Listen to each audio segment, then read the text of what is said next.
आज लोकसभा में राष्ट्रपति द्रौपदी मुर्मू के अभिभाषण के बाद संगोल को लेकर दोबारा से विवाद शुरू हो गया है। समाजवादी पार्टी के एक सांसद आर.के. चौधरी ने संगोल को हटाने की मांग की और कहा, देखिए, हम अम्बेडकरवादी हैं और बाबा साहब डॉक्टर अम्बेडकर ने संविधान लिखा है।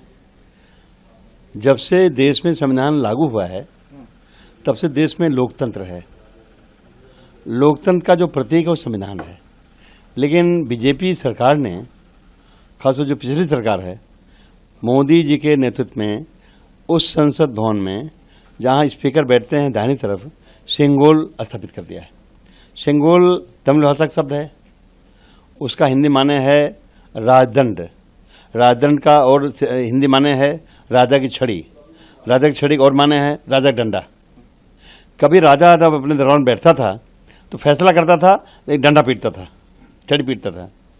अब इस देश में 555 राजाओं को सरेंडर करके ये देश आज़ाद हुआ है और अब हर वो व्यक्ति, चाहे महिला हो चाहे पुरुष हो, अगर बालिग है और वोट का अधिकार रखता है तो उसके एक एक वोट से इस देश में शासन प्रशासन चलेगा, ये तय हो गया है।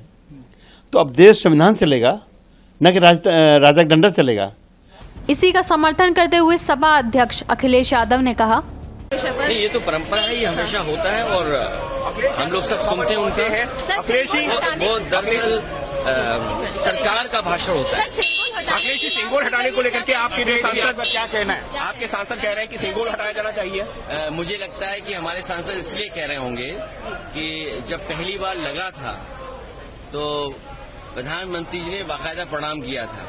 इस बार शपथ लेते समय शायद वो भूल गए। उसी को याद दिलाने के लिए लगता है मेरे पार्टी के सांसद ने कुछ इस तरह का पत्र लिखा है। तो आपकी क्या राय है इस पर? क्या आप पूरी पार्टी साथ हैं? जो राय उस समय मेरी थी, मैंने ट्वीट किया था। आप मेरी राय आर्काइव से निकाल करके सब चैनलों पे चलाइए। तो अभी रहना चाहिए, अभी रहना चाहिए। मैंने क्या कहा, जब प्रधानमंत्री जी ही प्रणाम करना भूल गए तो इसका मतलब उनकी भी इच्छा कुछ और होगी। बीजेपी के लोकसभा सांसद खगेन मुर्मू ने आर.के. चौधरी के बयान का विरोध करते हुए कहा कि इन लोगों को कोई दूसरा काम नहीं है। पीएम मोदी संविधान का काफी सम्मान करते हैं। बीजेपी सांसद महेश जेठमलानी ने कहा कि संगोल राष्ट्र का प्रतीक है, इसलिए संगोल को स्थापित किया गया है, उसको अब कोई नहीं हटा सकता। ऐसी ही और दिलचस्प खबरों के लिए देखते रहिए द पेज 19।